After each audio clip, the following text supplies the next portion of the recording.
નમો હરિઘંટાણં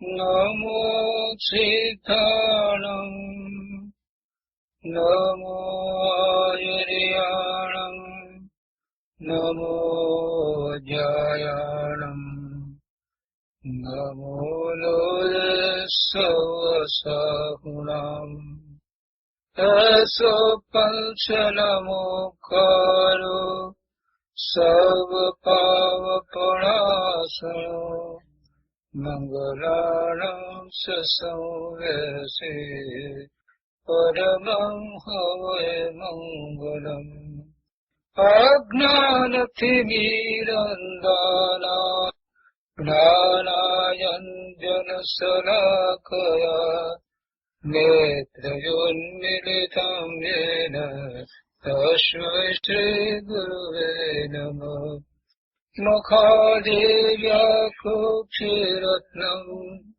શબ્દજિતભરયાત્મજં રાજછંદયહં વन्दે તત્વલોચનદાયકં પ્રભુ તત્વલોચનદાયકં.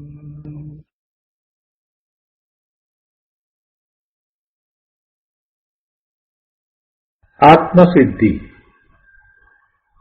કૃપાળુદેવ શ્રીમદ રાજચંદ્રજી રચિત આત્મસિદ્ધિનો સ્વાધ્યાય આપણે કરી રહ્યા છીએ. આત્મસિદ્ધિના સ્વાધ્યાયમાં આપણે ગાથા 68, 69 અને 70 આ 3 ગાથાનો અર્થ વચનામૃતમાંથી કર્યો છે. હવે આ 3 ગાથાઓ ઉપર પૂજ્ય ગુરુદેવ કાનજી સ્વામીએ જે વિસ્તાર કર્યો છે તે આજે આપણે લઈશું. આત્મસિદ્ધિ ઉપર પૂજ્ય ગુરુદેવ કાનજી સ્વામીના પ્રવચનો આ પુસ્તકમાં પાના નંબર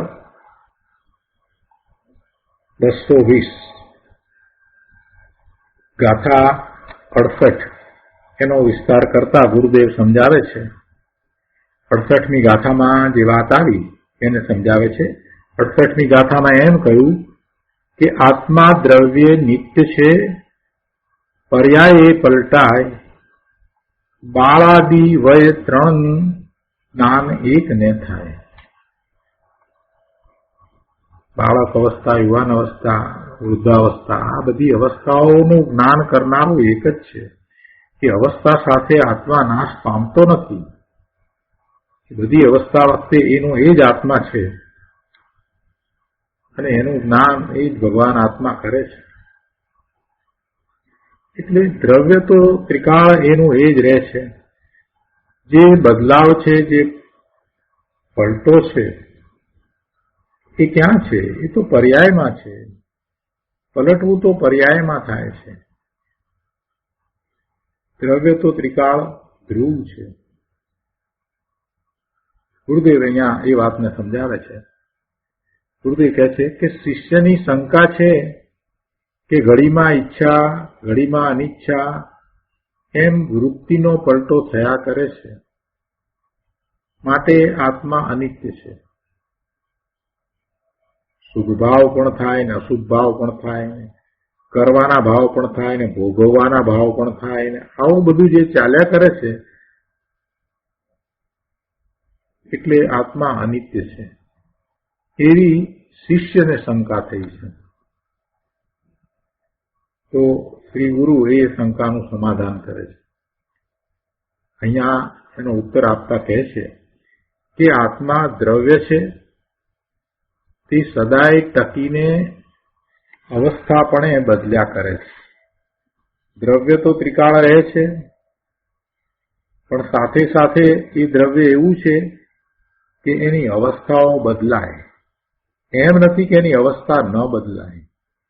દ્રવ્યમાં એવા ગુણ છે કે જેને કારણે એની અવસ્થા બદલાયા કરે. દ્રવ્યનું પરિણમન છે. દ્રવ્ય છે તે અનંત ગુણનો સમૂહ છે અને એવા અનંત ગુણનું પરિણમન થાય છે અને એ અનંત ગુણનું જે પરિણમન થઈ રહ્યું છે એ અનુભવમાં આવે એવું પરિણમન છે. એટલે એક તો પરિણમન એવું છે કે જે પરિણમન ધ્રુવપણે છે, એટલે એને આપણે કારણ શુદ્ધ પર્યાય કહીએ છીએ, કે જે ત્રિકાળ છે, અનંત ગુણો સાથે તન્મયપણે રહેલી આવી કારણ શુદ્ધ પર્યાય ની વાત હમણાં નિયંત્રણમાં આવી. એનો ખૂબ વિસ્તાર થયો કે જે પર્યાય ત્રિકાળ છે, જે બદલાતી નથી, અનાદિ અનંત છે, જ્યારથી ગુણ છે ત્યારથી એ પર્યાય ગુણ સાથે તન્મયપણે છે. એટલે એવી એક પર્યાય છે જેને કારણ શુદ્ધ પર્યાય કહીએ છીએ. જેમને નિયમસાર નો અભ્યાસ નથી, એના સ્વાધ્યાયમાં નથી આવતા, એમને જરા નવું લાગશે, થોડી વાત અઘરી પણ લાગશે. પ્રભુ સમજાય એવું છે. જે ગુણ છે એ ગુણો કુટસ્થ નથી, એનું પરિણમન છે. કોઈ પણ ગુણ હોય એ ગુણ રૂપે પરિણમે જ. કોઈ પણ ગુણ રૂપે પરિણમે જ. તો એ ગુણ રૂપે પરિણમન ત્રિકાળ હોય. બાહ્યમાં કોઈ પણ પદાર્થ વિશે વિચાર કરીએ તો કે સાકરમાં જો મીઠાશ નામનો ગુણ છે, તો એ મીઠાશ નામનો ગુણ છે એ દ્વારા મીઠાશનો અનુભવ થાય. તો મીઠાશ નો અનુભવ જે થાય છે એ મીઠાશ ગુણનું પરિણમન છે. તો એ ગુણનું પરિણમન ક્યારથી હોય? જ્યારથી અંદરમાં એ મીઠાશનો ગુણ હોય ત્યારથી હોય. અને એ ક્યાં સુધી રહે? કે જ્યાં સુધી એ મીઠાશ નામનો ગુણ અંદરમાં રહે ત્યાં સુધી રહે. વળી એ મીઠાશ ક્યાં સુધી અનુભવાય? ત્યાં સુધી અનુભવાય કે જ્યારે જ્યારે એનું લક્ષ કરીએ, એટલે કે એનો સ્વાદ લઈએ, ત્યારે ત્યારે એ અનુભવમાં આવે. તો એનો સ્વાદ લઈએ ત્યારે ક્યારેય એવું બને કે મીઠાશનો અનુભવ ન થાય? જો અંદરમાં મીઠાશ ગુણ પડ્યો છે તો પછી એવું ક્યારેય બને કે એ ગુણનું પરિણમન અટકી જાય થોડીક ક્ષણ પૂરતું, અને એ વખતે મીઠાશનો અનુભવ ન થાય? એવું ક્યારેય બને? એવું ન બને. અંદર મીઠાશ ગુણ રૂપે પડી છે તો પછી મીઠાશનો અનુભવ થાય જ. એટલે એ કઈ અટકી જતું નથી. એ પરિણમન જે છે એ સતત હોય. ગમે ત્યારે એનો સ્વાદ લઈએ ત્યારે એ મીઠાશ અનુભવમાં આવે જ છે. એનો અર્થ એ થયો કે જ્યારથી ગુણ છે ત્યારથી એ મીઠાશનું પરિણમન છે. અને એ ક્યાં સુધી? કે જ્યાં સુધી એ ગુણ રહે ત્યાં સુધી. બીજી રીતે કહીએ, દ્રવ્યનો વિચાર કરીને કહીએ તો કોઈ પણ દ્રવ્ય છે એની અંદર અનંત ગુણ છે, અને એ ગુણોનો સમૂહ છે એ જ દ્રવ્ય છે. એટલે એ ગુણ અનાદિ અનંત છે. તો એવી રીતે એ ગુણનું એવું સત્વ, એવું પરિણમન એ પણ અનાદિ અનંત છે. એટલે આ જે ગુણનું પરિણમન જે છે એ તો ધ્રુવપણે છે. અને એ પર્યાયને કારણ શુદ્ધ પર્યાય કહેવામાં આવી છે. એને કારણ શુદ્ધ પર્યાય કહેવામાં આવી છે. અને એ કારણ શુદ્ધ પર્યાયને કારણે કાર્ય શુદ્ધ પર્યાય પ્રગટ થાય છે. હવે કાર્ય શુદ્ધ પર્યાય જે પ્રગટ થાય છે એ તો પ્રગટ થતી અવસ્થા છે. એ તો પ્રગટ થતી અવસ્થા છે, નવી નવી અવસ્થા છે. એ કેમ નવી નવી અવસ્થા પ્રગટ થાય છે? અંદરમાં તો ત્રિકાળી દ્રવ્ય પડ્યું છે કે જે ગુણોનો સમૂહ છે, અને એ ગુણોનું એક રૂપ અનાદિ અનંત પરિણમન, જેને આપણે કારણ શુદ્ધ પર્યાય કહીએ છીએ, એ બધું ધ્રુવપણે છે. પણ એવા ધ્રુવનું લક્ષ કરતા જે નવા પ્રગટ પરિણામ થાય છે, જે નવું કાર્ય થયું એનું લક્ષ કરતા, એ પર્યાય થઈ, એ અવસ્થા થઈ, તો એ અવસ્થા બદલ્યા કરે છે. જ્યારે એનું લક્ષ થાય છે, એવા ત્રિકાળી ધ્રુવનું લક્ષ થાય છે. ધ્રુવમાં ત્રણ વસ્તુ આવી ગઈ: દ્રવ્ય છે, ગુણ છે, અને કારણ શુદ્ધ પર્યાય છે. એ એક રૂપે છે, એ અભેદપણે છે, એમાં કઈ ભેદ પડતા નથી. સમજાવવા માટે ભેદ પાડીએ પણ એમાં કઈ ભેદ પડતા નથી. તો એવા ધ્રુવનું લક્ષ થતા જે નવા નવા પરિણામ થાય છે એ નિર્મળ પરિણામ છે, એ જીવની જ અવસ્થા છે. અને જો જીવ એવા ધ્રુવનું લક્ષ કરતો નથી, પોતાના એવા શુદ્ધ સ્વભાવનું લક્ષ કરતો નથી અને એ પરનું લક્ષ કરે છે, તો જે પરિણામ થાય છે એ અશુદ્ધ પરિણામ છે. એટલે કે શુભ અથવા અશુભ ભાવે થતા પરિણામ છે. જીવને પરિણામ થાય છે એટલે કે એની અવસ્થા બદલાય છે. જીવના પરિણામ થવા એટલે શું કે જીવ એ અવસ્થા રૂપે થયો. તો કેવી અવસ્થા રૂપે જીવ થાય છે? જો એ પોતાના ત્રિકાળી ધ્રુવનું લક્ષ કરે છે તો એ શુદ્ધ અવસ્થા રૂપે થાય છે, એના પરિણામ નિર્મળ થાય છે. પણ જો એ પરનું લક્ષ કરે છે તો એના જે પરિણામ થાય છે એટલે કે એની જે અવસ્થા થાય છે એ અશુદ્ધ અવસ્થા છે. અને અશુદ્ધ અવસ્થા બે પ્રકારે હોય છે, શુભ અને અશુભ. તો એવા શુભ અને અશુભ પરિણામ થાય છે એવી જીવની અવસ્થા થાય છે. અને આવું અવસ્થાનું બદલાવું, આવું અવસ્થાનું પલટવું દરેક સમયે થઈ રહ્યું છે. દરેક સમયે આ થઈ રહ્યું છે. એટલે આ જ્યારે અવસ્થાનું પલટવું થાય છે એટલે નવી નવી પર્યાયો પ્રગટ થાય છે, તે વખતે પણ પેલું ત્રિકાળી ધ્રુવ એ તો એમ ને એમ રહે છે, એ તો સદાય ટકીને રહે છે. બદલાવ ક્યાં આવ્યો? અવસ્થામાં. તો એ વાત અહીંયા ગુરુદેવ સમજાવી રહ્યા છે કે આત્મા નિત્ય છે. આત્મા નિત્ય છે. શિષ્યને એમ શંકા થાય છે કે આ બધી અવસ્થાઓ બધી બદલાય છે તો એને એ અવસ્થા ન માનતા એને આત્મા માને છે ને, એટલે એને એમ લાગે છે કે આ બધી જુદી જુદી અવસ્થા થઈ. ઘડીકમાં ઈચ્છા થઈ, ઘડીકમાં ઈચ્છા ચાલી ગઈ, ઘડીકમાં શુભભાવ થયો, ઘડીકમાં અશુભ ભાવ થયો, ઘડીકમાં ક્રોધ થયો, ઘડીકમાં માયા થઈ, ઘડીકમાં લોભ થયો. એમ અનેક પ્રકારે એને આ બધા ભાવ થાય છે અને એ ભાવ રૂપે પોતે થઈ જાય છે. એટલે એવી એની દશા થાય છે.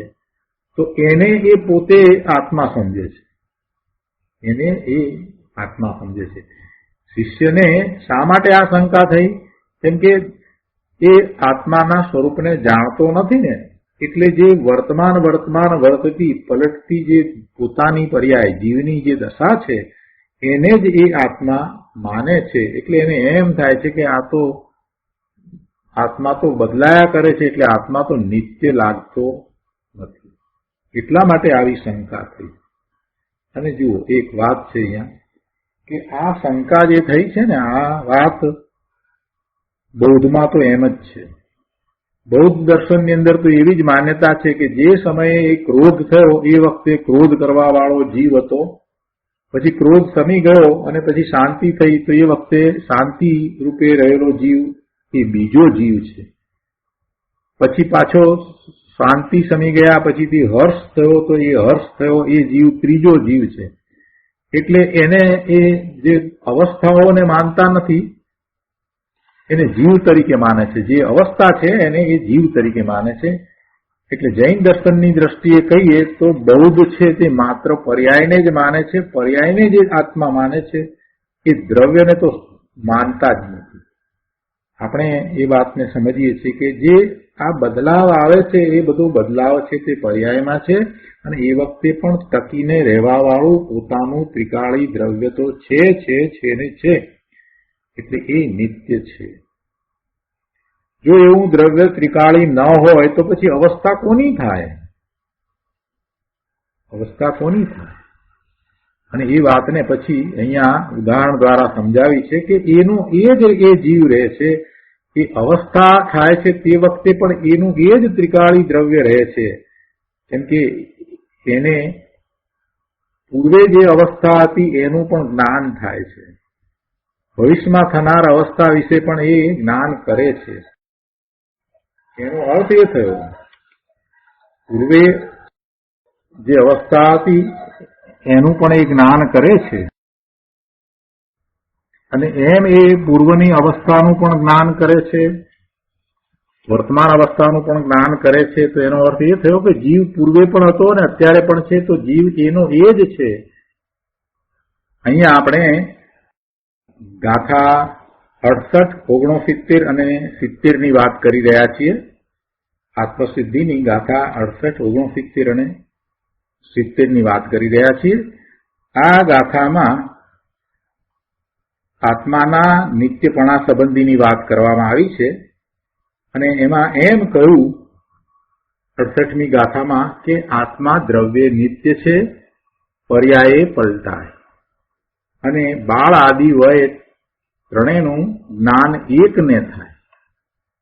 એટલે અવસ્થા તો જુદી જુદી હતી, બાળ અવસ્થા હતી, યુવા અવસ્થા હતી અને વૃદ્ધ અવસ્થા. એ ત્રણેય અવસ્થા થઈ, તો એ ત્રણેય અવસ્થા વખતે એનો એ જ આત્મા હતો, એનો એ જ જીવ હતો. એટલા માટે જ એને ત્રણેય અવસ્થાનું જ્ઞાન થાય છે. એમ નથી કે બાળ અવસ્થા હતી ત્યારે એ આત્મા જુદો હતો, યુવાન અવસ્થા થઈ ત્યારે આત્મા જુદો, અને વૃદ્ધ અવસ્થા થઈ ત્યારે આત્મા જુદો. એમ નથી. એટલે ત્રણેય અવસ્થા વખતે આત્મા તો એનો એ જ છે. એ એક ઉદાહરણ આપી અને અહીંયા સમજાવવામાં આવ્યું છે. તો ગુરુદેવ અહીંયા સમજાવે છે કે શિષ્યની શંકા છે કે ઘડીમાં ઈચ્છા, ઘડીમાં અનિચ્છા, ઘડીમાં મોહ થવો, ઘડીમાં રાગ થવો, ઘડીમાં ક્રોધ થવો, ઘડીમાં માયા થવી, ઘડીમાં હાસ્ય, ઘડીમાં શોક, આ બધું જે જુદું જુદું જુદું થઈ રહ્યું છે, તો એનો અર્થ એ છે કે એ જીવ એમાં એક રૂપે નિત્ય રહ્યો નથી. જીવ દરેક વખતે બદલાઈ જાય છે. પણ એમ નથી. આ જે કંઈ થઈ રહ્યું છે એ તો બધું પર્યાયમાં છે, એ પર્યાયમાં છે, અને એ વખતે પણ આત્મદ્રવ્ય તો ત્રિકાળ એવું ને એવું જ રહ્યું છે. એટલે એની જે શંકા છે એનું સમાધાન અહીંયા આ રીતે આપ્યું છે કે અહીં ઉત્તર છે કે આત્મા દ્રવ્ય છે, તે સદાય ટકીને અવસ્થાપણે બદલ્યા કરે છે. તેથી ઉત્પાદ વ્યય અને દ્રવ્યતા સહિત સત છે. ઉત્પાદ વ્યય અને દ્રવ્યતા સહિત સત છે. એનો અર્થ શું છે કે આત્મા ધ્રુવપણે એકરૂપ ટકીને રહ્યો છે. એટલે કે અનંત ગુણનો સમૂહ એવો ભગવાન આત્મા ત્રણેય કાળે એક સરખો રહે છે, અને સાથે સાથે એની જે નવી નવી અવસ્થાઓ થાય છે, તો એ નવી અવસ્થાઓ એ ક્ષણિક છે. નવી અવસ્થા ઉત્પન્ન થાય છે, અને એ અવસ્થાનો નાશ થતાં બીજી નવી અવસ્થા થાય છે. એટલે એક પછી એક નવી નવી અવસ્થાઓ થાય છે. તો નવી અવસ્થાનો ઉત્પાદ છે, અને એ અવસ્થા જૂની અવસ્થાનો વ્યય થાય છે. ફરી નવી અવસ્થા થાય છે, એનો વ્યય થાય છે, ફરી નવી અવસ્થા. એમ ઉત્પાદ અને વ્યય છે તે પર્યાયમાં છે, એ અવસ્થામાં છે. જ્યારે મૂળ દ્રવ્ય છે એ તો ધ્રુવપણે ટકીને રહ્યું છે. મૂળ દ્રવ્ય છે તો એની આ અવસ્થા હોય. મૂળ દ્રવ્ય હોય નહીં તો પછી અવસ્થા કોની હોય? દ્રવ્ય હોય તો અવસ્થા હોય ને. એટલે દ્રવ્ય તો ત્રિકાળ એવું ને એવું હોય છે, રહે છે, અને જે બદલાવ છે તે પર્યાયમાં છે. શિષ્યને જે શંકા થઈ એનું કારણ એ હતું કે આ જે બદલાવ થઈ રહ્યો છે એ બદલાવને એ આત્માનો બદલાવ સમજતો હતો, એને જીવનો બદલાવ સમજ્યો. પણ ભાઈ એમ નથી. એ જીવનો બદલાવ નથી, પણ જીવની અવસ્થાનો બદલાવ છે. એ વખતે પણ જીવ તો એનો એ જ છે. જે જીવ પૂર્વે હતો એ જ જીવ અત્યારે પણ છે, અને એ જ જીવ ભવિષ્યમાં પણ રહેશે. એટલે એ જીવ સદાય ટકીને અવસ્થાપણે બદલ્યા કરે છે. તેથી ઉત્પાદ વ્યય અને દ્રવ્યતા સહિત સત છે. સત છે એટલે હોવાપણું છે. દ્રવ્યપણું ક્યાં છે? અનંત ગુણ છે. એ અનંત ગુણના સમૂહરૂપ દ્રવ્ય છે, એ હોવાપણે છે, સત છે. અને ઉત્પાદ વ્યય છે તે સમયે સમયે બદલાતી પર્યાય છે, પલટતી અવસ્થા છે. જ્યારે ધ્રુવનું લક્ષ કરે છે અને જે નવી અવસ્થા ઉત્પન્ન થઈ તે નિર્મળ પરિણામ છે, એ ક્ષણ પૂરતા જ છે, ફરી પાછા એવા ને એવા નિર્મળ પરિણામ થાય છે. અથવા તો જો એ ધ્રુવનું લક્ષ છોડીને ત્યાંથી ચ્યુત થઈને પરનું લક્ષ કરે છે તો એને અશુદ્ધ પરિણામ થાય છે, એટલે શુભ કે અશુભ ભાવના પરિણામ થાય છે. પણ એ જે પરિણામ થાય છે, જે અવસ્થા થઈ એ પણ જીવની જ અવસ્થા છે, એટલે અવસ્થાપણે જીવ બદલાયા કરે છે. તે છતાંય મૂળ દ્રવ્યમાં કાંઈ ફેર પડતો નથી. એટલે એ મૂળ દ્રવ્ય છે તે ધ્રુવપણે ટકીને રહે છે અને ઉત્પાદ વ્યય છે તે પર્યાયના છે, એ અવસ્થાના છે. આ વાત જેને બરાબર બેસી જાય છે એને પછી કાંઈ શંકા રહેતી નથી. ક્ષણે ક્ષણે તેની સમજણની જ્ઞાનની અવસ્થા પણ પલટાયા કરે છે. જ્ઞાન ગુણ છે અને જ્ઞાન ગુણનું પણ પરિણમન છે, જ્ઞાન ગુણનું પણ ભવન છે. એટલે પોતાની એવી જ્ઞાનની પર્યાય દરેક સમયે થાય છે, જે જાણવાવાળી જ્ઞાનની પર્યાય થાય છે, તો એની અંદર જ્ઞેય એને જણાય છે. તો જુદા જુદા જ્ઞેયને જાણવા વાળો એ થાય છે, એમ એની જ્ઞાનની પર્યાય પણ બદલાયા કરે છે. એટલે બીજી રીતે કહીએ તો એની સમજણની જ્ઞાનની અવસ્થા પણ પલટાયા કરે છે. તે પર્યાય ક્ષણે ક્ષણે બદલાય છે અને તે અવસ્થાને ધારણ કરનાર સત્તાવાન વસ્તુ નિત્ય છે. કેમ કે એ જ્ઞાનની અવસ્થા થવાનું કારણ અંદરમાં પડેલો જ્ઞાન ગુણ છે અને એ જ્ઞાન ગુણનું એ પરિણમન છે. જ્ઞાન ગુણ છે તો પછી એ જ્ઞાનની અવસ્થા થાય છે. જ્ઞાન આદિ ભાવ પરિણામ નિત્ય દ્રવ્યપણાની હયાતી રાખીને થાય છે. જ્ઞાન આદિ ભાવ, બધા જ ભાવ, સુખના ભાવ, શાંતિના ભાવ, જે કંઈ ભાવ થયા એ બધા ભાવ, એ બધા પરિણામ, એવી અવસ્થા થવી, એ અવસ્થા રૂપે જીવ થાય છે. તો અંદરમાં જે ત્રિકાળ દ્રવ્ય પડ્યું છે, અનંત ગુણનો સમૂહ, એ તો એવું ને એવું જ રહે છે. ટકનારો ટકીને બદલાય છે, અવસ્થાપણે બદલાય છે. જેમ સમુદ્ર પલટાતો નથી, પણ માત્ર મોજા પલટાય છે. સમુદ્ર તો એનો એ જ રહે છે, એ તો દળ એવું ને એવું જ રહે છે. એવી રીતે આ આત્મા છે એ અનંત ગુણનો સમૂહ છે, એ તો એવો ને એવો જ રહે છે. પણ જે બદલાવ છે એ તો પર્યાયમાં છે, અવસ્થામાં છે. એમ આત્મા સત દ્રવ્ય છે, વસ્તુ રૂપે નિત્ય છે. તે પોતાના ભાવાંતરપણે થતો નથી. અહીંયા કહે છે તે પોતાના ભાવાંતરપણે થતો નિત્ય છે. આત્મા સતદ્રવ્ય છે, વસ્તુ રૂપે નિત્ય છે. તે પોતાના ભાવાંતરપણે થતો નિત્ય છે, એટલે કે પોતે તો નિત્ય રહે છે અને ભાવ છે એમાં બદલાવ થાય છે. આત્મા કઈ બદલાતો નથી. ભાવ રૂપે જે થયું એ તો આત્માની એ સમયની એ દશા છે. અને એક ભાવ પછી બીજો ભાવ, ત્રીજો ભાવ, એમ ભાવ એક પછી એક થાય, એ ભાવાંતર. એટલે ભાવાંતરપણે જે બદલવું થયું એ તો પર્યાયમાં છે. અને છતાંય પોતે નિત્ય રહે છે. પોતાનો ભાવ, મૂળ સ્વભાવ એ તો ત્રિકાળ શુદ્ધ છે, એમાં તો કાંઈ બદલાવ આવતો નથી. જીવનો જે સ્વભાવ છે એ અનંત ગુણને કારણે જે છે તે જ છે. એનો જ્ઞાન સ્વભાવ છે એ ક્યારેય બદલાતો નથી. અજ્ઞાન અવસ્થા જે આપણે કહીએ છીએ એ તો બહારમાં છે. એ અજ્ઞાન અવસ્થા જે છે એ તો બહારમાં છે. પોતે જ્ઞાન સ્વભાવી ભગવાન આત્મા એ ત્રિકાળ એવો ને એવો જ રહે છે. અનંત ગુણ છે તો અનંત ગુણનું નિર્મળ પરિણમન, એક રૂપ પરિણમન જે થાય છે એ તો સતત એવું જ થયા કરે છે. કેમ કે ગુણ છે તો ગુણનું પરિણમન અટકે નહીં. પહેલા જ આપણે શરૂઆતમાં જે વાત કરી નિયમસારમાં કારણ શુદ્ધ પર્યાયની જે વાત કરવામાં આવી છે એમાં એ વાત સમજાવવામાં આવી છે કે ગુણ અનાદિ અનંત છે. કેમ કે ગુણોનો સમૂહ એ જ દ્રવ્ય છે. તો ગુણ જ્યારે અનાદિ અનંત છે તો અનાદિથી છે તો ગુણ છે તો એનું ભવન હોય, એનું પરિણમન હોય જ.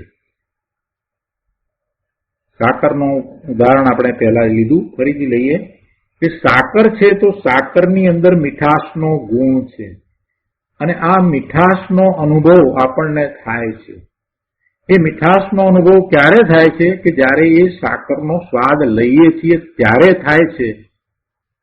પણ સાકરનો સ્વાદ નથી લેતા ત્યારે પણ સાકરમાં મીઠાશનો ગુણ તો રહ્યો જ છે. સાકરનો સ્વાદ આપણે લઈએ કે ન લઈએ પણ સાકરમાં જે મીઠાશ ગુણ છે એ તો રહ્યો છે અને એ મીઠાશ રૂપે જ છે. એનું પરિણમન મીઠાશ રૂપે સતત થઈ રહ્યું છે. એમ નથી કે થોડોક સમય માટે એ મીઠાશ બંધ થઈ જાય, એમ થતું નથી. જ્યારે એ સ્વાદ આપણે લઈએ ત્યારે એ મીઠાશનો અનુભવ થાય જ છે. તો જે મીઠાશનો અનુભવ જે ક્ષણિક થયો, એ ક્ષણિક અનુભવ થયો એને આપણે પલટતી પર્યાય કહીએ. કેમ કે એ વખતે અનુભવ થયો એને આપણે પલટતી પર્યાય કહીએ.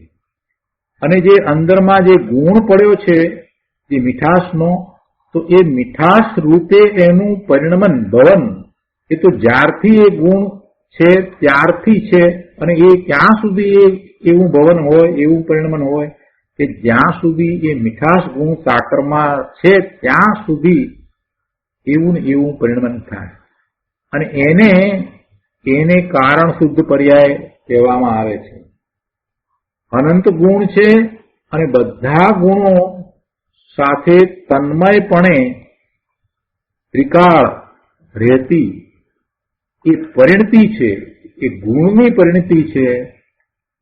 એ ત્રિકાળ ગુણની પરિણતિને જેને એમ કહ્યું કે પારિણામિક ભાવે છે, એટલે કે ધ્રુવપણે રહી છે, એટલે કે એ ટકીને રહી છે, એનો નાશ નથી થતો, એવી ગુણની પરિણતિ, એવું ગુણનું પરિણમન કે જે જ્યારથી ગુણ છે ત્યારથી છે અને જ્યાં સુધી ગુણ હોય ત્યાં સુધી રહે, એને કારણ શુદ્ધ પર્યાય કહેવામાં આવી છે. અને એ ધ્રુવ છે. જેમ દ્રવ્ય ધ્રુવ છે એવી જ રીતે એ ગુણ છે એ પણ ધ્રુવ છે. અને એ ગુણ સાથે તન્મયપણે રહેલી આ કારણ શુદ્ધ પર્યાય, એટલે જેને આપણે એમ કહીએ કે એ ગુણનું એક રૂપ પરિણમન, એમાં કોઈ બદલાવ આવે નહીં, એક સરખું રહે ને જ્યારથી ગુણ છે ત્યારથી રહે, એ તો એમાં ત્રિકાળ રહેલું જ છે. જો એ બંધ થઈ જાય, જો એ ગુણનું પરિણમન જો બંધ થઈ જાય, વિચાર કરીએ આપણે, તો શું થાય કે જ્યારે આપણે એનો સ્વાદ લેવા જઈએ ત્યારે એ અનુભવમાં આવે નહીં. આપણે સાકરનો વિચાર કરીએ તો સાકરમાં જે મીઠાશનો ગુણ પડ્યો છે તો એ ગુણનું પરિણમન મીઠાશ રૂપે સતત થઈ રહ્યું છે. અને એ મીઠાશ રૂપે થતું પરિણમન જો થોડી ક્ષણ માટે બંધ થઈ જાય અને જો એ જ વખતે આપણે સાકરનો સ્વાદ લેવા જઈએ તો આપણને મીઠાશનો અનુભવ થાય નહીં. પણ એમ તો બનતું નથી. એવું બને છે કે આપણને સાકરનો સ્વાદ લઈએ અથવા સાકરનો સ્વાદ ન લઈએ, એમ બને છે. જ્યારે આપણે સાકરનો સ્વાદ લઈએ છીએ ત્યારે આપણું લક્ષ્ય ત્યાં છે. જ્યારે આપણે સાકરનો સ્વાદ નથી લેતા ત્યારે આપણું લક્ષ્ય સાકરમાં નથી. પણ સાકરમાં તો એ ગુણ મીઠાશનો એક સરખો, એમાં કાંઈ ફેરફાર નહીં, એક સરખો, અને દરેક પરમાણુમાં, સાકરના દરેક પરમાણુમાં એમ જ એ પરિણમી રહ્યો છે. આત્મદ્રવ્યનું પણ આવું જ છે. આત્મદ્રવ્ય જે છે તે દ્રવ્યના પ્રદેશ, અસંખ્ય પ્રદેશ છે, તો દરેકે દરેક પ્રદેશમાં અનંત ગુણ રહ્યા છે. એમ નથી કે અમુક પ્રદેશમાં અમુક ગુણ, એમ નથી, દરેક પ્રદેશમાં અનંત ગુણ રહ્યા છે. જેમ સાકરનું ઝીણામાં ઝીણો કણ લઈએ તો એમાં પણ મીઠાશ છે, સફેદી છે, એવી રીતે આત્મામાં પણ બધા પ્રદેશમાં એ ગુણ રહ્યા છે અને એનું એ ગુણ જેવો ગુણ છે એવું પરિણમન સતત ત્રિકાળ રહે છે, જેને આપણે કારણ શુદ્ધ પર્યાય નિયમસારમાં કહેવામાં આવી છે. આ થોડીક વાત અહીંયા એટલા માટે લીધી છે કે બે પ્રકારે જે પર્યાય છે અને એને લીધે થઈને ગૂંચવાડા જે છે એને દૂર કરવા માટે થઈને આ વાત સમજાવી રહ્યો છું. હવે બીજી પર્યાયની વાત કરીએ કે જે પલટે છે, જે બદલાય છે. કઈ પર્યાય? કે જ્યારે આપણે સાકરનો સ્વાદ લેવા જઈએ છીએ તો એ પર્યાય, એ વખતે આપણને સાકરનો સ્વાદ આવ્યો, કેમ કે સાકરનું લક્ષ કર્યું એટલે સાકરમાં રહેલા ગુણનું પરિણમન આપણને અનુભવમાં આવ્યું. એ જ રીતે સાકરના જે ગુણ છે એ બધાનો અનુભવ આપણને થાય છે. તો એ પ્રમાણે આત્મા છે, એ આત્મામાં જે ધ્રુવપણે જે રહ્યું છે એનું લક્ષ કરતા જે નવા પરિણામ થયા, જે પ્રગટ પરિણામ થયા, જે અનુભવમાં આવ્યું, એ દશા જે થઈ એ પલટતી પર્યાય છે, એ બદલાતી પર્યાય છે. જ્યાં સુધી સાકરનો સ્વાદ લઈએ છીએ ત્યાં સુધી મીઠાશનો અનુભવ થાય છે, પણ જ્યારે સાકરનો સ્વાદ નથી લેતા, લક્ષ બહારમાં જાય છે, ભલે મોઢામાં સાકર પડી છે પણ આપણું લક્ષ બીજે જાય છે, તો પછી એનો સ્વાદ ભલે આવે છે છતાં પણ આપણને એ અનુભવમાં નથી આવતું, કેમ કે ત્યાં લક્ષ નથી, આપણો ઉપયોગ બહારમાં છે. એવી જ રીતે જ્યારે આપણે પોતાના સ્વરૂપ તરફથી ઉપયોગ ખસેડીને એ ઉપયોગને પરના લક્ષે કરીએ છીએ, ઉપયોગ જ્ઞાન દર્શનનો ઉપયોગ છે, એ ઉપયોગને પર તરફ લઈ જઈએ છીએ, તો એ વખતે એ પર સંબંધીનું જ્ઞાન કરવામાં એ ઉપયોગ રોકાયો છે. તો પેલું અંદરમાં જે પરિણમન જે ચાલતું હતું, અનંત ગુણોનું નિર્મળ પરિણમન જે ચાલતું હતું, જેને આપણે કારણ શુદ્ધ પર્યાય કહી, દરેક ગુણની કારણ શુદ્ધ પર્યાય કહી, તો એવું એ પરિણમન એ વખતે કે જ્યારે આપણે ઉપયોગને બહાર લઈ ગયા છીએ ત્યારે એ પરિણમન, શુદ્ધ પરિણમન અનુભવમાં આવતું નથી, એનું વેદન આવતું નથી. આત્મામાં અનંત ગુણ છે, આનંદ ગુણ છે, સુખનો ગુણ છે, શાંતિનો ગુણ છે, બધા ગુણ છે. બધા ગુણોનું એવું પરિણમન પણ થઈ રહ્યું છે, પણ એનું લક્ષ કરીએ ત્યારે એનો અનુભવ થાય છે, અને એનું લક્ષ ન કરીએ અને બીજે બહારમાં ક્યાંય પણ લક્ષ કરીએ તો એ વખતે પેલું અંદરમાં પરિણમન થઈ રહ્યું છે એનો અનુભવ થતો નથી. એટલે હવે જે દશા થઈ છે એ કેવી દશા થઈ છે કે પરનું લક્ષ કરવાવાળી દશા થઈ છે. પરનું લક્ષ કરવાવાળી દશા કોની થઈ છે? જીવની થઈ છે. અને એમાં એ પરનું લક્ષ કરે છે ત્યારે ઘડીકમાં એને કાંઈક પ્રકારની ઈચ્છા થાય છે, ઘડીકમાં બીજા પ્રકારની ઈચ્છા થાય છે, ઘડીકમાં ઈચ્છા નથી થતી, ઘડીકમાં એને ક્રોધ થાય છે, ઘડીકમાં એ માનમાં અભિમાનમાં ચાલ્યો જાય છે, ઘડીકમાં આર્ત ધ્યાન કરે છે, ઘડીકમાં હસે છે, ઘડીકમાં રડે છે. આ બધું પરના લક્ષે થાય છે. એટલે આ જે બદલાવ, આ જે વૃત્તિનો પલટો જે થાય છે, એ પલટો કોને થાય છે? એ જીવને જ થાય છે. એ દશા જીવની જ છે, પણ એમાં ઉપયોગ એનો બહારમાં છે, પરના લક્ષ્ય ઉપયોગ થયો છે, એટલે કે એનું લક્ષ પર તરફ ગયું છે, માટે આ દશા થાય છે. તો આ દશાઓ જે પલટાયા કરે છે, તો એવી પલટતી દશાને જોઈને, એવી પલટતી દશાનો વિચાર કરીને શિષ્યને શંકા થાય છે કે આટલો બધો પલટો થઈ રહ્યો છે તો જીવ અનિત્ય હોવો જોઈએ, જીવનું નિત્યપણું હોઈ શકે નહીં. એટલે શિષ્યની આવી આ દલીલ હતી અને એનું શ્રી ગુરુએ સમાધાન આપ્યું કે ભાઈ એ પલટો, એ બદલાવ જે છે એ એની અવસ્થામાં થાય છે. નવી નવી અવસ્થા જે એની થઈ રહી છે, એટલે કે એ નવી નવી અવસ્થાએ જીવ પોતે થઈ રહ્યો છે. જીવ પરનું લક્ષ કરી અને નવી નવી અવસ્થાએ થઈ રહ્યો છે, તો એમાં એ બદલાવ છે. પણ એ વખતે પણ આ જીવ તો એવો ને એવો ત્રિકાળ, ત્રણેય કાળ એવો ને એવો જ છે, એનામાં એવા ને એવા અનંત ગુણ છે, અને એ ગુણોનું નિર્મળ શુદ્ધ પરિણમન પણ અંદરમાં ચાલી રહ્યું છે, એમાં કાંઈ બદલાવ છે જ નહીં. એટલે એને ધ્રુવ કહ્યું. એટલે ધ્રુવપણે એ રહીને પર્યાયપણે એ પલટે છે, બદલે છે.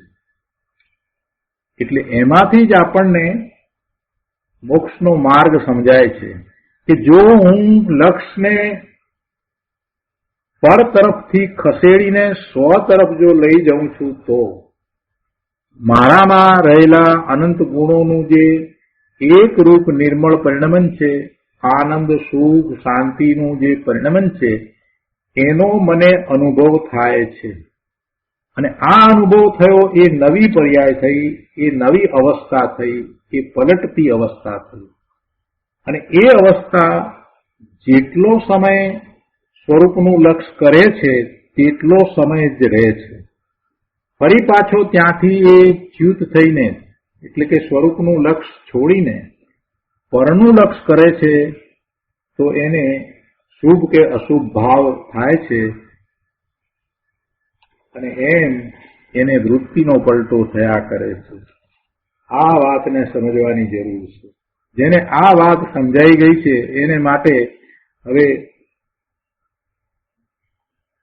ધર્મની દિશા નક્કી થઈ જાય છે, મોક્ષ માર્ગની દિશા નક્કી થઈ જાય છે કે આત્માનું સુખ કઈ રીતે પ્રાપ્ત થાય, એ બધી વાત એને નક્કી થઈ જાય છે કે કઈ રીતે પુરુષાર્થ કરવાથી પોતાના પૂર્ણ શુદ્ધ સ્વરૂપમાંથી આવતા આનંદનો અનુભવ થાય.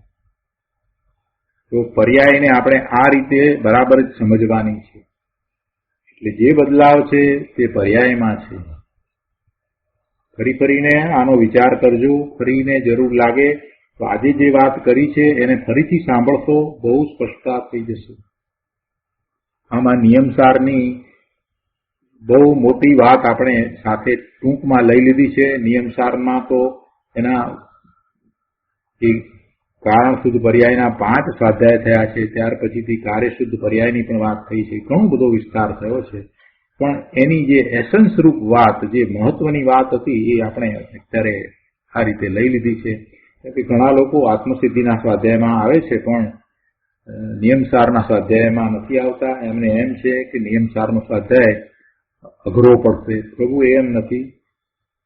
ભગવાન આત્મા જ્ઞાન સ્વરૂપ છે તો એને શું અઘરું પડે? પોતે જ્ઞાન સ્વભાવી છે તો બધું જ્ઞાન કરી શકે એવું છે. તો આગળ વાત લઈએ. ગુરુદેવે એ જ રીતે સમજાવ્યું છે, જે રીતે કૃપાળુ દેવે ગાથા મૂકી છે એ જ રીતે વાતને સમજાવી છે. અહીંયા કહે છે આ પાના ઉપર છેલ્લા પેરેગ્રાફના કે ટકનારો ટકીને બદલાય છે. જેમ સમુદ્ર પલટાતો નથી પણ માત્ર મોજા પલટાય છે, એમ આત્મા સત દ્રવ્ય છે, હોવા પણ એ દ્રવ્ય છે, વસ્તુ રૂપે નિત્ય છે. વસ્તુ રૂપે નિત્ય છે. તે પોતાના ભાવાંતરપણે થતો નિત્ય છે. એટલે પોતાના ભાવાંતરપણે એટલે ભાવ બદલાવા એવું ભાવાંતર.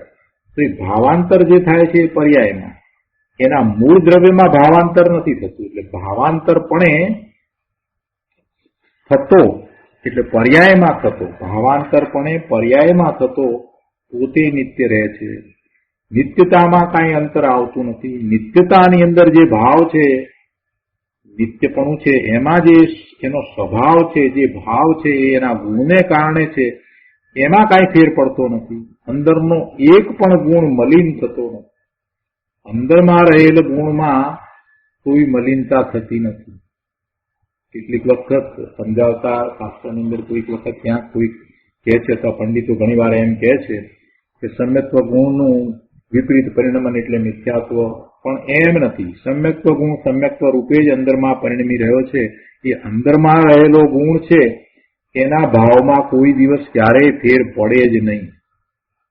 અંદરમાં રહેલા ગુણનો ભાવ જે છે તે ભાવ જ રહે, એ ભાવમાં બદલાવ નથી. આ ભાવાંતર શબ્દ મૂક્યો છે એ તો પર્યાયમાં, એના પર્યાયમાં જે થતા ભાવ, પરના લક્ષ્ય થતા જુદા જુદા ભાવ, અથવા તો સોને લક્ષી જે ભાવ થયો છે તે શુદ્ધ ભાવ, એમ ભાવાંતર, એ બધું પર્યાયમાં અવસ્થામાં. પોતે અવસ્થાએ પલટતો ટકી રહે છે. અવસ્થાએ બદલાય છતાંય પોતે તો પોતાપણે ટકી રહે છે. પોતાના અનંત ગુણ ને કારણે જેવો સ્વભાવ છે એવા સ્વભાવે પોતે ટકી રહે છે.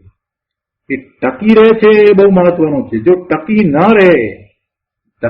રહે અને એના એક પણ ગુણની અંદર ફેરફાર થઈ જાય તો આત્માનું સ્વરૂપ બદલાઈ જાય. પણ એમ તો બનતું નથી. ગમે તે પર્યાય થઈ, 12માં ગમે તે અવસ્થા થઈ, મલિનમાં મલિન અવસ્થા થઈ, નારકીની અવસ્થા થઈ, આતંકવાદીની અવસ્થા થઈ, તે છતાંય એ અવસ્થાની કોઈ અસર અંદરમાં રહેલું જે ત્રિકાળી દ્રવ્ય છે એની ઉપર થતી નથી. એ તો એવું ને એવું શુદ્ધ ટકીને રહે છે.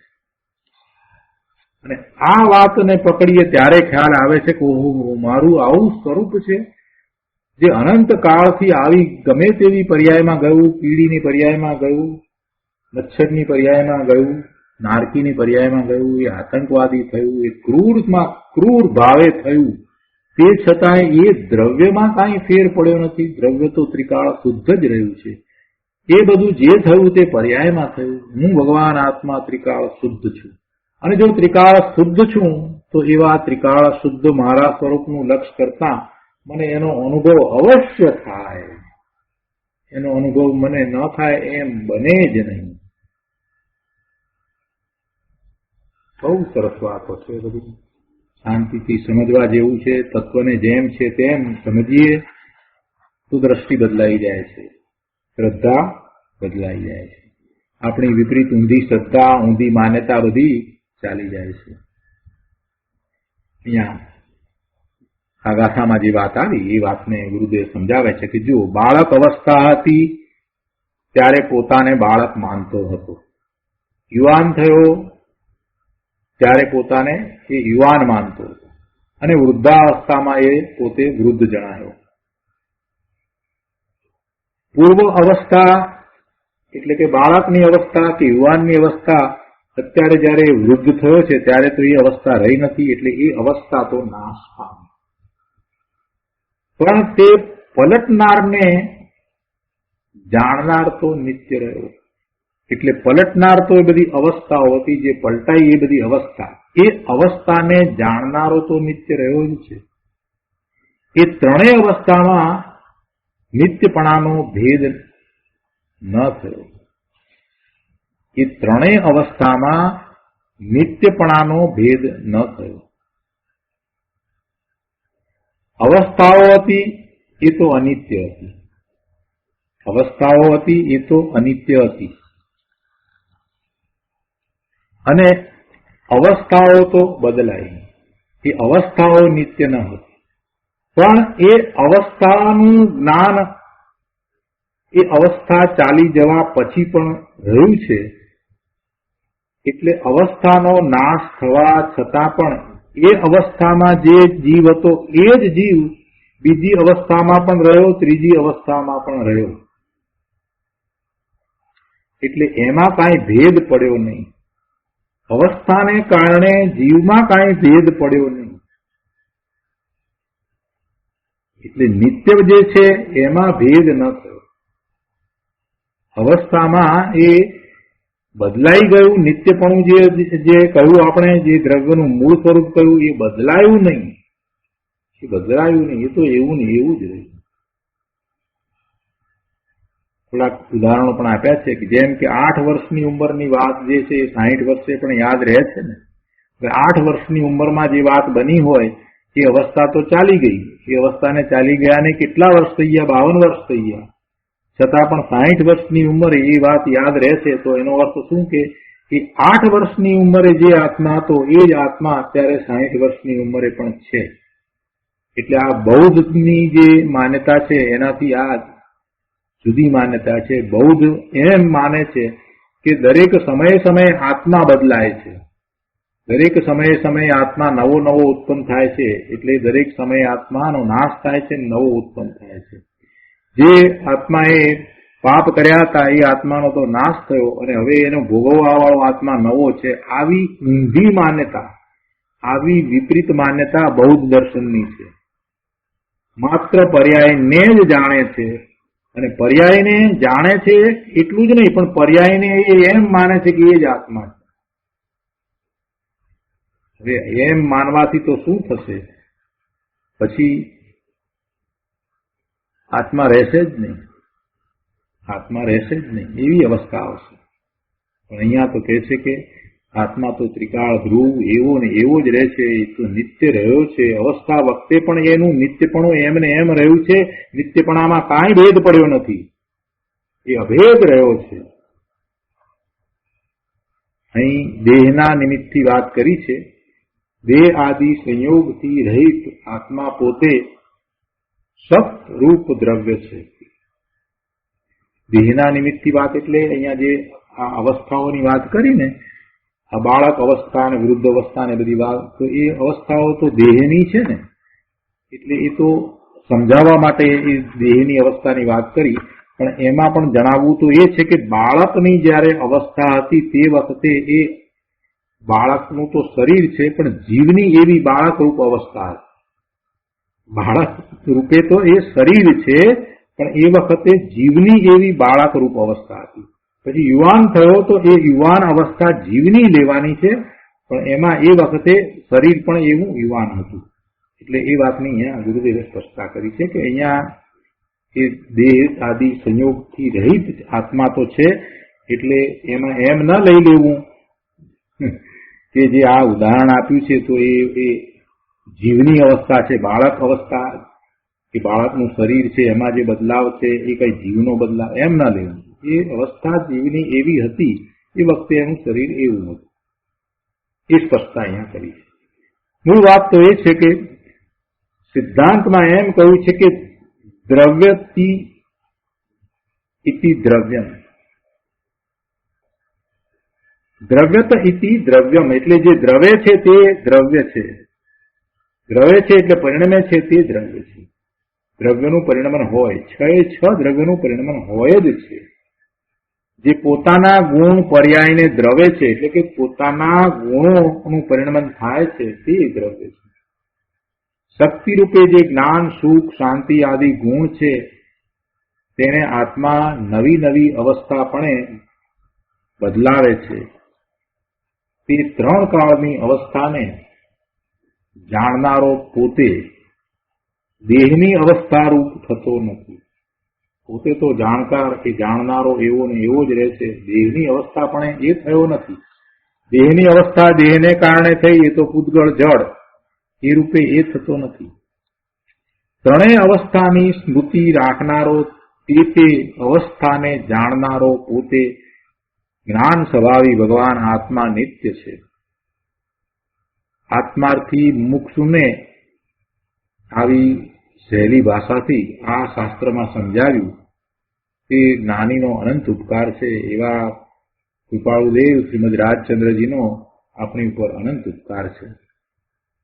માટે હવે એ વાતને સમજીને તેનો યથાર્થ વિચાર કરી દ્રઢ નિર્ણય કરવાની જરૂર છે. ઘણા વર્ષોથી ઘણું સાંભળ્યું પણ સાચું હિત સમજાયું નથી.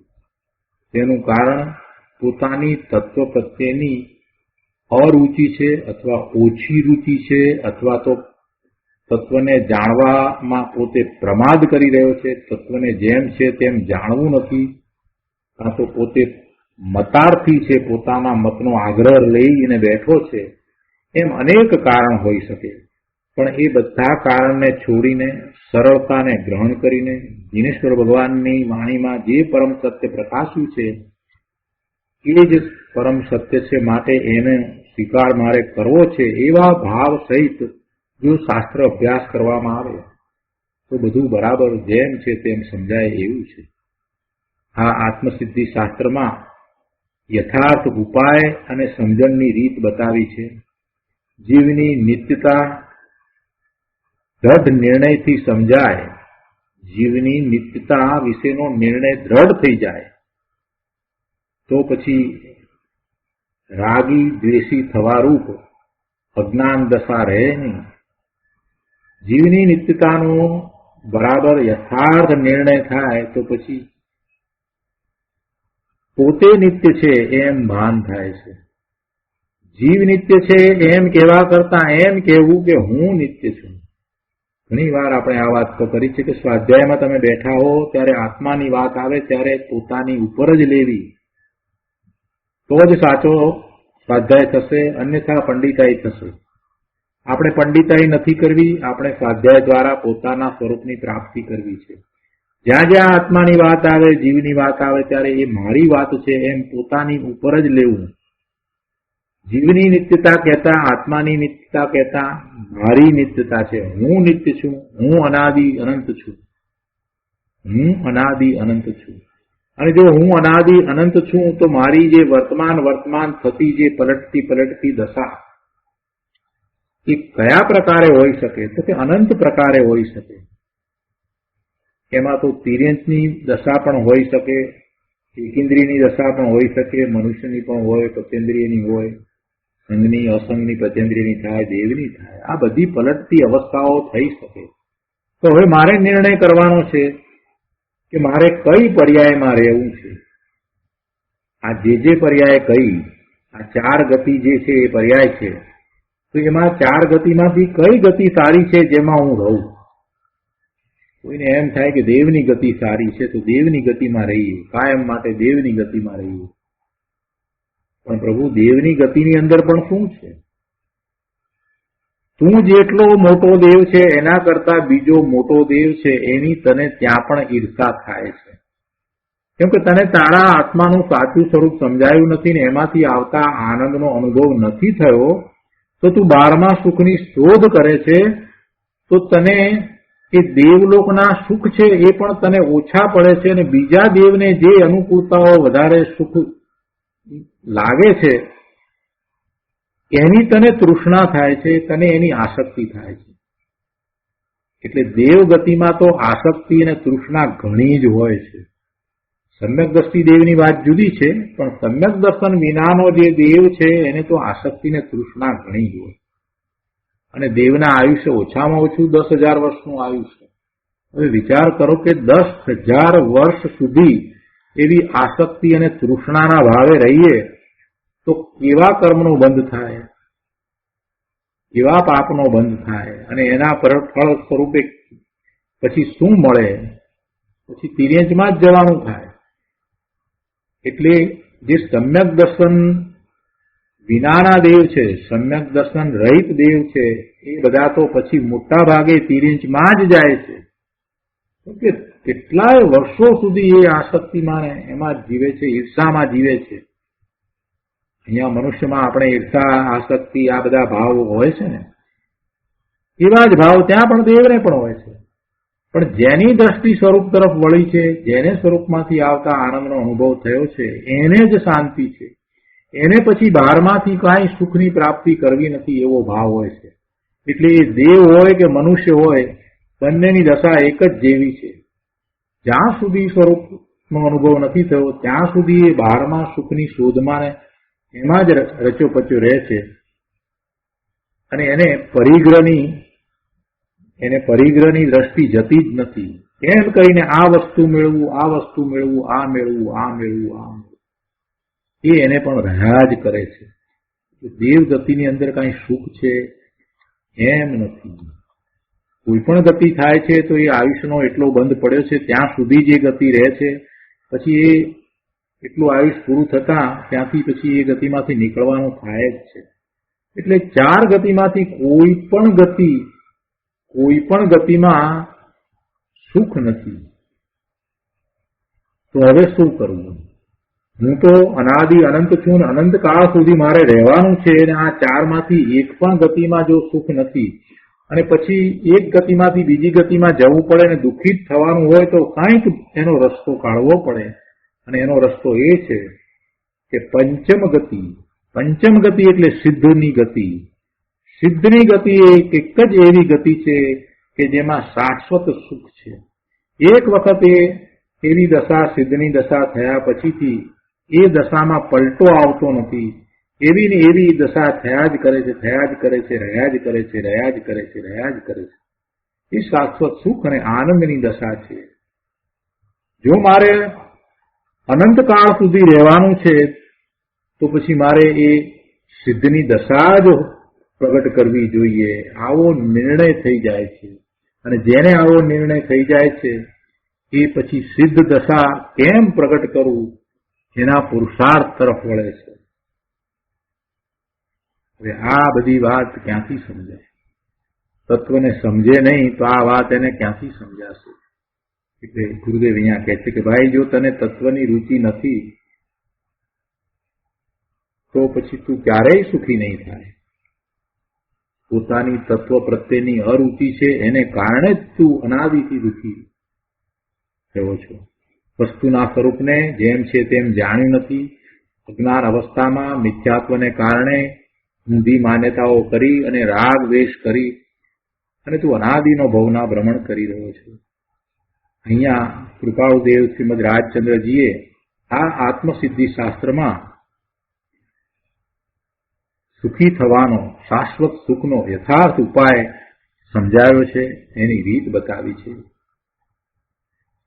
અને આ આત્મા છે અને આત્મા નિત્ય છે એ વાતને સમજતા પછી આગળની બધી વાત એક પછી એક બરાબર બેસતી જાય છે. તો આજનો સ્વાધ્યાય આપણે અહીંયા સુધી રાખીએ છીએ. ઘણી વાત આવી. અહીંયા આ રીતે આ ગાથા પણ 68મી ગાથા પણ પૂરી થાય છે. આવતી વખતે 69મી ગાથાની અંદર નિત્યતા વિશે વધારે વિસ્તાર કરશે તે આપણે લઈશું. તો આજનો સ્વાધ્યાય આપણે અહીંયા સુધી રાખીએ છીએ. હવે સુખધામ બોલીએ. સુખધામ